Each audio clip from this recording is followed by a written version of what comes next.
MacGregor. I would like to invite Dr. MacGregor to remain on stage for the question and answer session. At the same time, I would like to invite Dr. Chong, Dr. Alan Chong, to join him on stage to moderate the session. Dr. Chong, please. We are now ready to commence the afternoon's question and answer session. It was a very interesting sharing. If you have any questions, please feel free to raise your hands.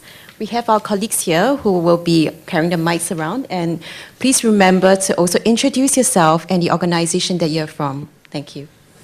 That was terrific. Thank you very much. I thought that we would talk for about half an hour to 40 minutes and then adjourn for refreshments and for our own side conversations, if you like.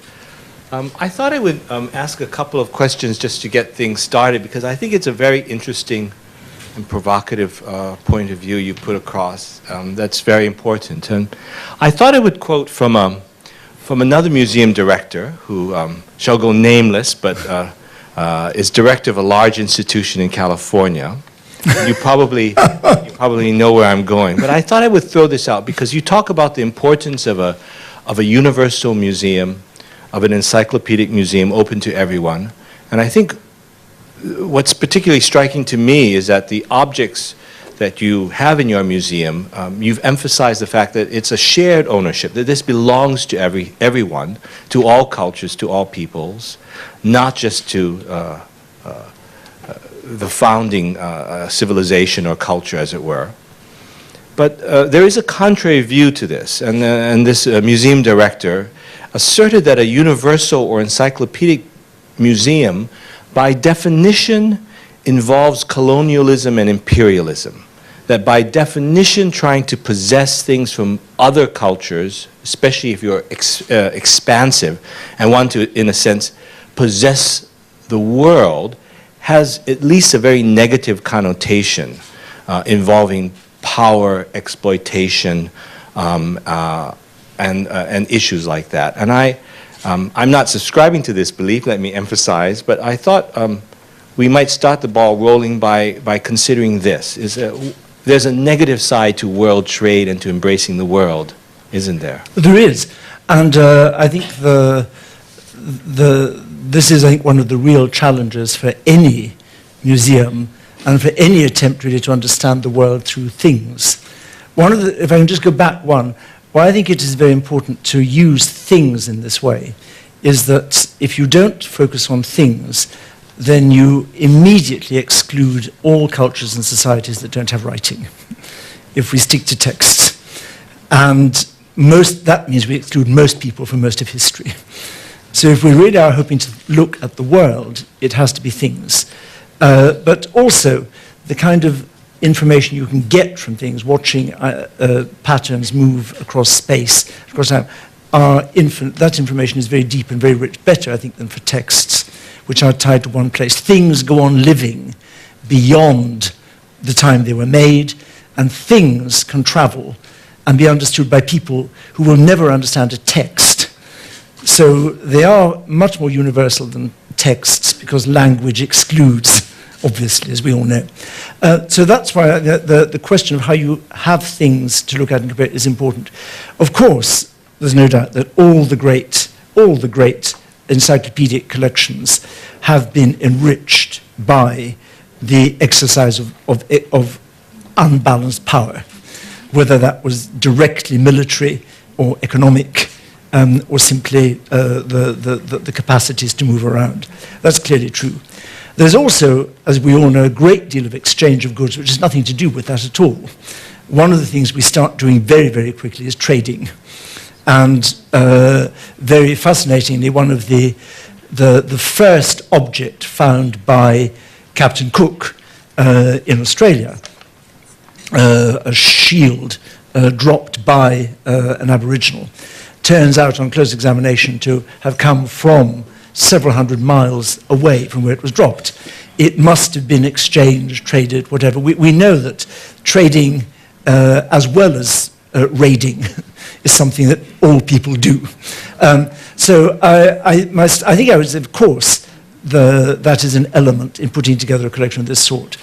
I think what that leads on to is, does the fact of a colonial and imperial past with its dark side and in the making of the collection.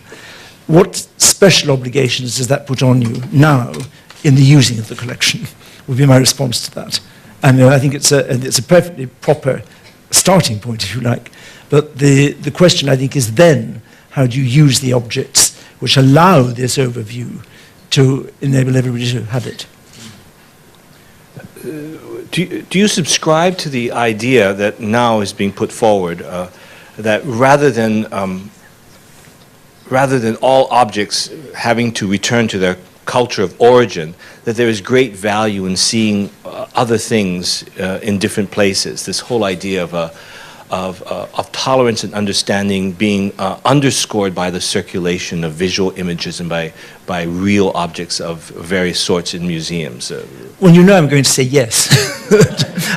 But one of the reasons I would say yes so convincingly is because people move around, particularly now, and we don't want to send people back. It's a given now that, if I talk only about my own city in London, and it's something like only something like 30% of the people now living in central London were born in the UK. We live in a world where people move around, where people want to find, I think, their own histories in local museums. But also, because of that, if the people are going to move, then I think the things have got to move. Absolutely. That was a brief introduction, but I hope we can have questions or comments from the audience. Is there a microphone that will go around? Ah, yeah, wonderful. Otherwise, I have to go through my boring list of questions here, so it's more exciting to hear. Shall I call on people? Oh, there's one. I'd like to shift a bit and talk about your wonderful podcast series, History of the World Through 100 Objects. Could you talk a little bit about the background of that and how it's a way of really sort of expanding the purview, I mean, it's not the scope of how the museum interacts with the world? Thank you. The idea came really from the kind of questions that Alan has just asked. In what way does this collection, which was put together for the 18th century, in what way can that now be used? And what became very clear was that because objects had their own biographies, which involved so many different people in different places, that the story of the object will take you through time and always establish connections and remind one of our connectedness. The real excitement was, well, first, the BBC decided, we'd done a few little projects, they wanted to do this huge project of 100, and the whole world from the beginning to now.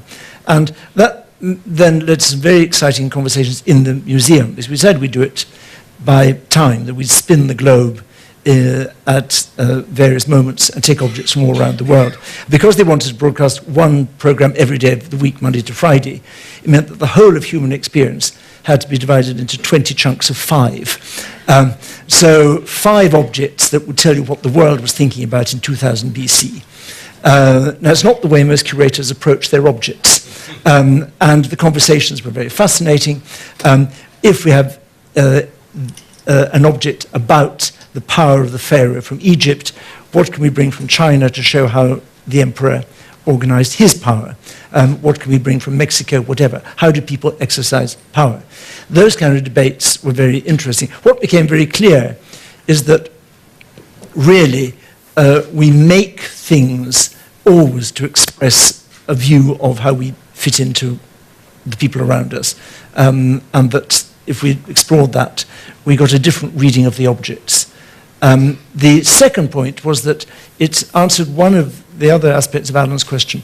Because radio allows you to bring in different voices, it meant that for almost every object that we chose, we could ask for a voice from the source country to talk about what it meant to them, both what it meant to them in terms of their own history, but also what it meant to them to have it now in the British Museum, whether they were comfortable with that, whether they saw it as a way of presenting their culture or whatever. So I think if you take the single object, it's much, rather perversely, it's much easier to have different voices around the one object than a different kind of history. Did you work out the selection closely with your curators and as well as the selection of these other voices? Yes, that was really the planning, the long planning. And the great fun was what were we going to include, what was not to be included. Ambassador. George Takeuchi, Ambassador of Japan here. Thank you for an excellent talk. And thank you for keeping Japanese gallery at the British Museum. It's very good. That's relief. That's a great relief. Now, two questions. Well, both related to your reference to the destruction of cultural heritage as we witness every day. First, if my memory is correct, and correct me if I'm wrong, you have been involved personally to the restoration of the vandalism which happened at the wake of the Iraqi war. Could you share with us a little bit how it happened? What was your involvement there? And two, how can we continue to demonstrate the resilience of culture? I think you have already mentioned in your speech about this aspect a little bit. Could you further elaborate on this topic as well? Thank you. Thank you. The first part of the question, the Iraq War of 2003, it was one of the great demonstrations of what exists in the museum world, which I'm sure the Cultural Academy is going to develop even further, is an extraordinary international community of inquiry and of cooperation. It's a very odd kind of community because there's very, very little competition, apart from the rare moment when we're competing for a particular object to acquire or a particular sponsor, and Alan always wins those competitions. There is real shared interest and shared aim. And that means that over decades, close friendships build up. The British Museum had actually set up the museum in Baghdad in 1921. So the links with our colleagues in Baghdad were very, very close. And I mean, this is one of the, I think, happy outcomes of imperial history, is that the museums in the country which was set up all still use the same card index systems. So we can all find each other's material very easily. But there were very close connections. And we were all, of course, we were all watchful about the invasion of Iraq. We had all alerted the government, both in the US and in the UK, of the danger to sites in particular, particularly if there were bombing. But we'd focused very much on the sites. What happened was quite literally a telephone call to my office from the director of the museum in Baghdad saying the museum is being looted and there's nobody to protect us. Quite simply, a colleague to a colleague. And he didn't know what else to do. And I then phoned the Prime Minister's office in Downing Street and passed on that message saying the museum was being looted and there was nobody to protect. And at that stage, some protection was put in. And we then worked afterwards with the colleagues in Iraq to help recover the objects, but also to help document the damage to the sites. And that was a very successful international cooperation with many, many colleagues from many, many countries.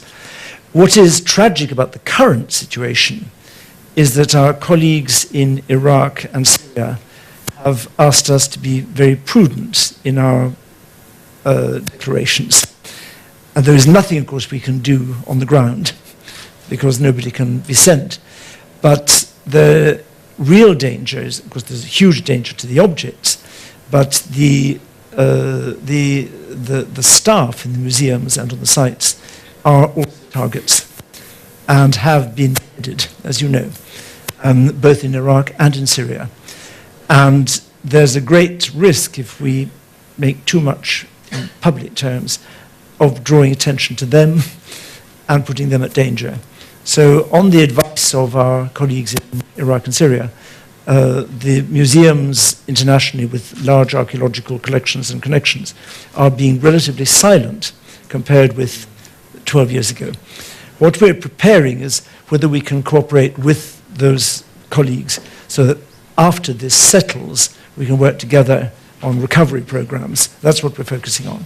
But it's a new level. Nobody in 2003 was deliberately targeting the people in the institutions. That is what has changed very dramatically. Then it was about looting for profit. Now, clearly, it's about destruction as symbolic warfare. So it's the two situations are quite strikingly different.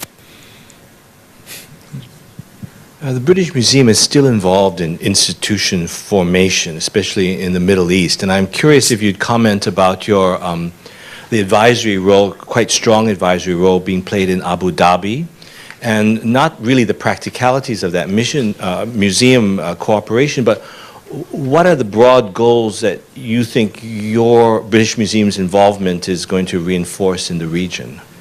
What we've been invited to do by the government of Abu Dhabi, by the Crown Prince, was to work with colleagues there in the establishing of a national museum to tell the story of Abu Dhabi. It's why we've been so interested in the reshaping of the National Museum here. I mean, how the story of a state is presented, and particularly where the recent history is such an important part of that narrative, and what kind of material is told. The situations of the two city-states, if you like, in Abu Dhabi and Singapore, are in some ways comparable. That Abu Dhabi is also a very long-standing trading post with connections both from India to the Middle East. And multi-ethnic at a certain stage. Yes, and also multi-faith communities now, which they're seeking to integrate. So our role is really to work with the colleagues, trying to establish how to choose objects that will tell certain kinds of stories and to present the narratives. And it's a very, very fascinating one to be engaged in. Another question then. Gentleman there, yep. There's one in the front row. Thank you. Philip Green, High Commissioner of Australia. Thank you, Dr. MacGregor, for a very insightful talk. I've got two questions, one which flows a little from what you were just talking about.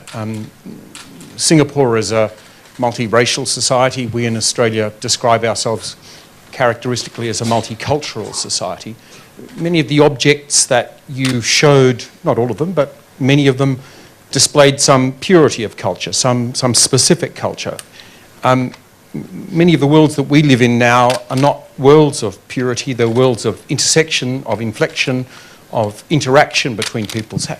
How, as a curator, do you characterize those moments of inflection as well as the pure cultures? Second thing I was going to ask is, what in the future will people collect from now? And in particular, how will people represent the digital world in which so many people now live, with its endless creation, much of it barely enduring for a moment or an instant? How will the curators of the future try to characterize our age? Thank you. They're both extraordinarily important questions. We try to collect objects that will quite deliberately show different cultural influences at work, the merging of them, like the Filipino St. Joseph, like the Gandhara Buddha, of course, is a straightforward example. But we try to collect them particularly from the world now. And when we were trying to choose the last object for the history of the world, the 100th object, and this is where it's a great advantage not being an art museum, my colleagues were particularly keen to promote one object, which is a football shirt from Chelsea, worn by Drogba. Now, they thought this was the perfect object that would speak to the future of a totally globalized world in 2010. Drogba being from the Ivory Coast, but playing for an English club, Chelsea, which is, of course, owned by a Russian oligarch, Abramovich. And even better than that, they had not, of course, bought the official Chelsea shirt. They bought a fake Chelsea shirt which had been a knockoff, which had been made in China, and we bought it in Uruguay. And all this was documented. And we thought this was going to be the absolutely splendid object to show a really global world, as impossible before. Unfortunately, it became clear that if we did use it, Chelsea was likely to raise an action to us for showing it. They then said they wouldn't, that was a concern. But these kinds of objects are very, very fascinating to document and collect. And at high art, of course, all the way through, this can be done. Your second question about the digital is, of course, a nightmare. It's why I'm so glad to say that's the responsibility of the library.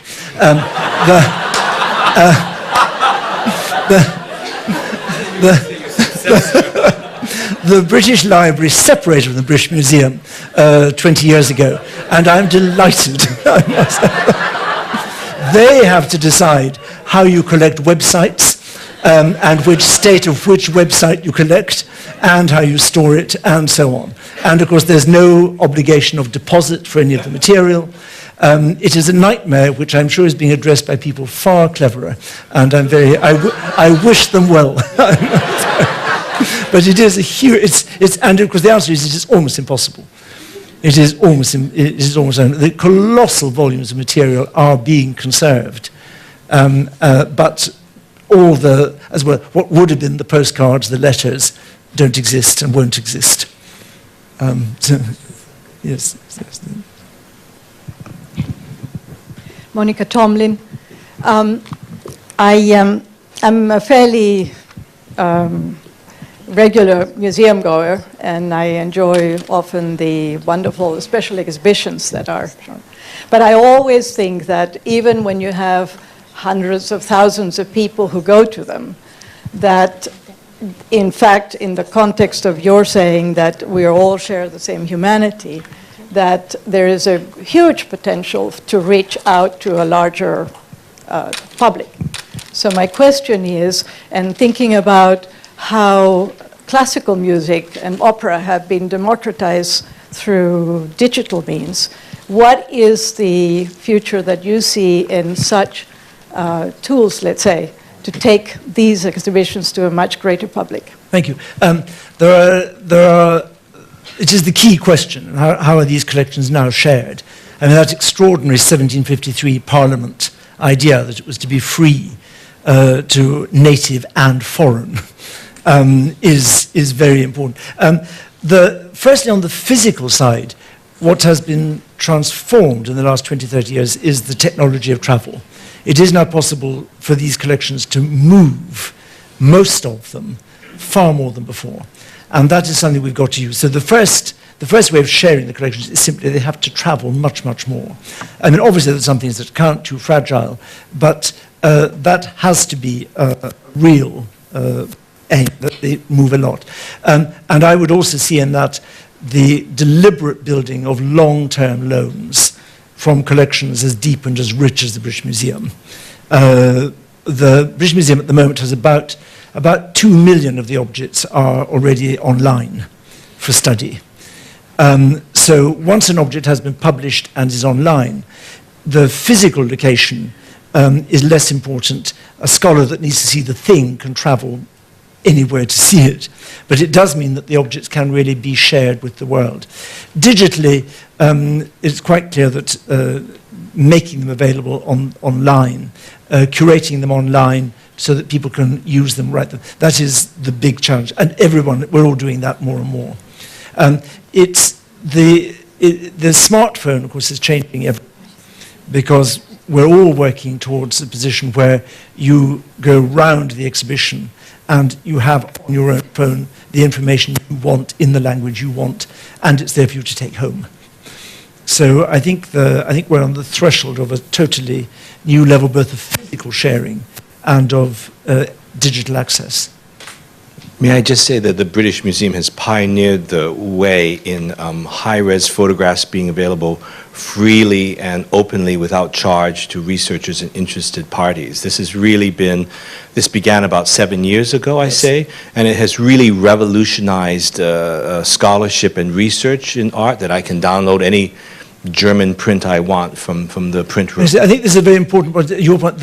One of the difficult habits in the past has been that because museums are concerned about the financial possibility of using their imagery and licensing it, they've been very reluctant to release images digitally. Our trustees took the decision, as Alan said, about 7 years ago, that as the collection was held for all studious and curious persons, then if you really wanted them to be studious and curious, you had to make high-resolution digital imagery free for teaching. So we began with the Old Master Drawings collection, and this, of course, has revolutionized the study of drawings quite literally. You can now study a Rembrandt drawing in detail in Sydney with a class, far better than you could with a group of students in the British Museum, where they wouldn't be able to get that close, and where zooming in is dangerous. So the free access to higher resolution imagery is, I think, a very, very important part of this.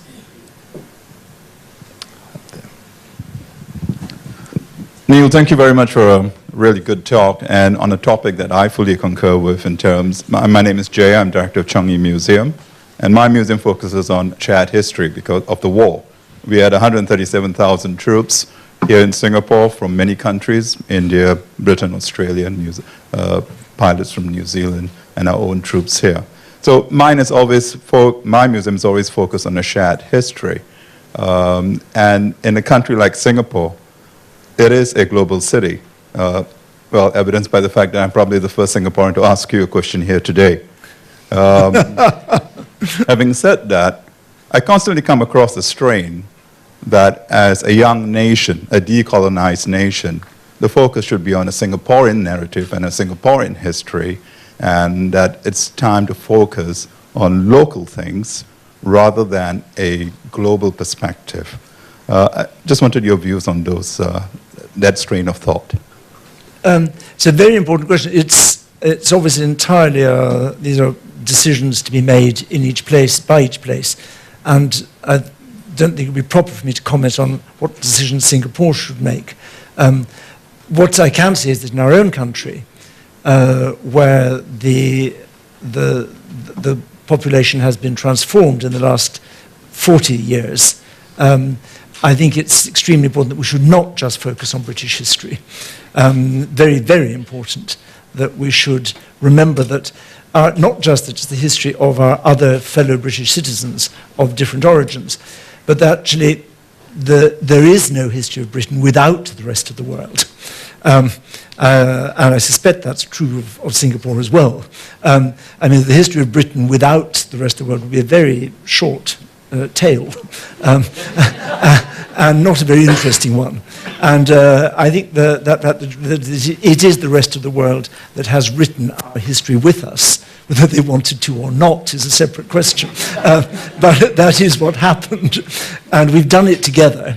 And we've got to keep remembering that and being with it. So I think from our point of view in London and in Britain, it's extremely important to refuse the single local story. I mean, it's obviously part of it, but it's actually quite a small part in Britain's case. It's such an interesting issue. I wonder if I could push you just a little bit further, because beyond historical narratives, which are nation-focused or local-focused, there's the role of the institution, whether it serves a local population, a regional one, or an international one, and something I think that we all grapple here on a day-to-day basis, as well as the question of ownership. Do we possess objects? Are they ours? Do we hold them in trust for all of humanity, or is there a different way of looking at this? I wonder if you could comment on that. Yes, I mean, clearly the fact that we are legally a trust owned by trustees with the beneficiaries, the whole world, does give us the ideal legal framework to say that we are holding for everybody. The question is how do you make a reality of it? And two things that I think are important. There obviously, in many cases, there's a very bitterly contested history. And the recent example we tried to explore was the Australian one. The most recent exhibition we've had at the British Museum was an attempt to tell the story of Australia from the Aboriginal side, through the things. Of course, we were all brought up on the story when Australia was discovered and so on. And with the texts, a non-literate society for so long, the things have to be what tell the story. And we worked jointly with the National Museum of Canberra and their Aboriginal consultants and their community groups to present the things and the narratives from the Aboriginal point of view.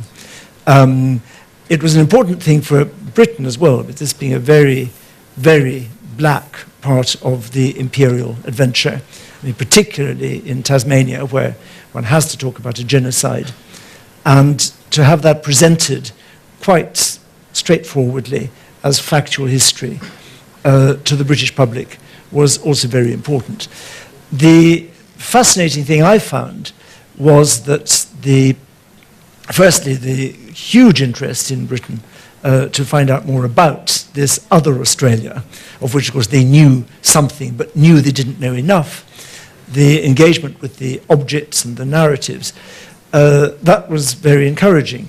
But the more surprising thing was that the Aboriginal advisors who came to London discovered something that was a huge surprise to them. We presented this collection as the oldest continuing human culture in the world. It is the only place where you have an unbroken record of habitation and cultural behavior over 30,000 years, probably nearer 50. And they were, not surprisingly, because so much of their focus had been asserting Aboriginal culture in the context of white Australia, to find that in the context of the whole world, Aboriginal Australia had a quite different role and a different meaning, was something that many of them commented on as something that was not only surprising, but very welcome. That's one area, and I think it's an important one for institutions like the museum, where it allows Britain to confront its own imperial histories, not told by itself, as well as allowing the Aboriginal communities to present their narrative in a global framework. The other moment where the museum, I think, did something remarkable because of the objects was when we presented a history of Sudan. We decided to put on an exhibition on the long history of Sudan in 2005, which was the centenary of the founding of the museum in Khartoum. And our colleagues wanted us to do this. At that stage, Sudan was in civil war. And what was extraordinary was the British Sudanese diaspora from both north and south and from Darfur were able to meet in the museum to discuss their history, their identity, in safe ground. And that role of the museum as being a safe place for these very, very difficult discussions. It's not clear where else those Sudanese exiles could have met and discussed.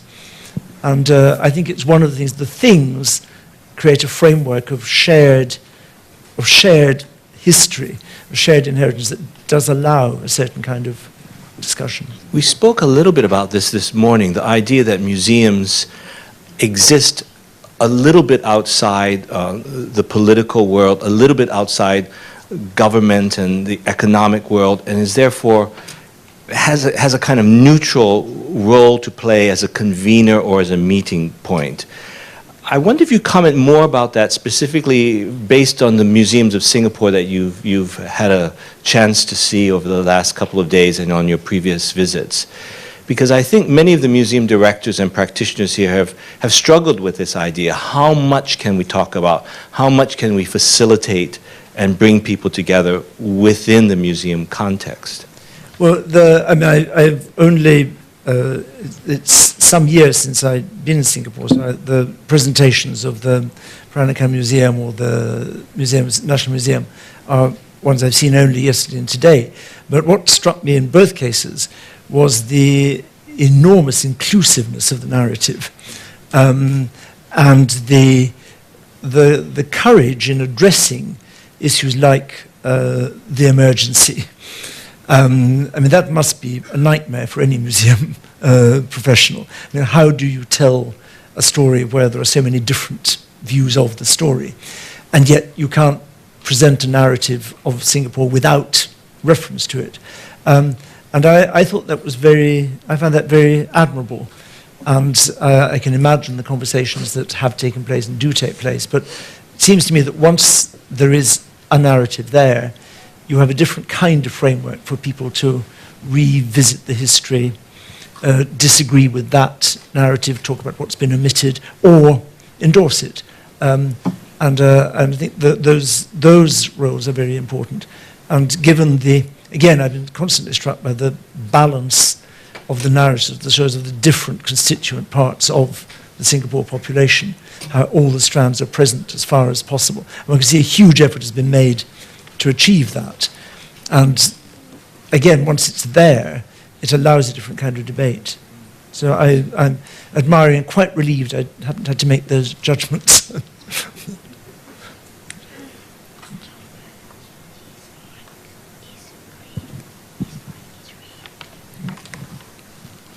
Well, maybe I'll conclude with a question that I've been kind of saving up. What's next for you, Neil? You have announced your retirement from the British Museum. You've done a fantastic job, and you're about ready to embark on a new adventure as a chairman of the Humboldt Forum, a wonderful new building in the middle of Old Berlin, which is going to be a new museum of world culture, I suppose. How will this be different from the British Museum? What can be achieved? Is the German/Berlin context so different from London/Britain that the museum will take on a different role? Give us a sneak preview of what you're going to be doing. Well, to start at the end, I mean, the role of a museum of the world collections in Berlin, which are comparable to those in Paris and London, are of course entirely different because the history of Germany is so different. And Germany has an address to its history because of the terrible histories of the middle of the 20th century, which sets it apart from any other European country, and the courage with which they've confronted those terrible chapters. So the role of history in public life in Germany is of a different order and has a central place in the debate about how society should change for the future. I think it's very fascinating. The refugee crisis is a very good example. I mean, the fact that so much of the discussion in Britain or France about the immigrants coming from Africa and the Middle East, Britain and France's response has been quite simply, are politicians nervous about letting more immigrants in because it might not play well with the domestic audience. And that's almost the end of the debate. In Germany, a completely different kind of debate about the history, about Germany as a country that expelled people from which people had to be refugees and therefore has a different kind of moral responsibility. That is a very interesting difference between the two. And it means that the whole debate of how you look at the relations between Europe and the rest of the world has a different edge. And a different edge because so much less of the collection in Berlin was acquired directly through empire compared with Paris or London. So your starting off question is in a different place. But I think what I find interesting about it is that the rehousing of the global collections in the center of Berlin was a very deliberate statement by the German government that in what was the palace of the German emperors, there would now be the cultures from beyond Europe. And that this was a statement of how Germany wanted to engage the world, and that the conversation between Europe and the world should be rethought and reimagined. And how that's done, both in presentation but also in exchange of people, is the real challenge. Well, shall I conclude? Any last comments or questions? Thank you very much. We wish you all the best in your new adventure. It sounds very exciting. And thank you very much for helping us launch the Culture Academy. this evening. Thank you. Thank you very much. Thank you so much. Ladies and gentlemen, thank you all for the active participation in this session. How about a round of applause again for Dr. MacGregor and Dr. Chong for this interesting discussion.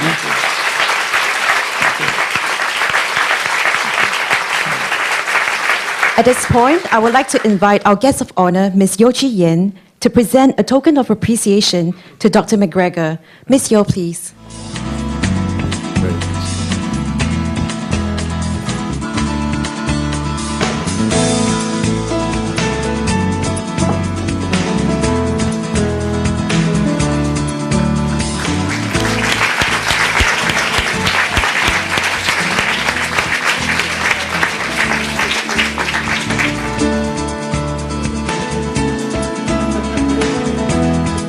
Thank you, Ms. Yeo, and thank you, Dr. MacGregor. Ladies and gentlemen, we have come to the end of today's event. Thank you for joining us today, and we hope that you go back with new ideas from all the sharing.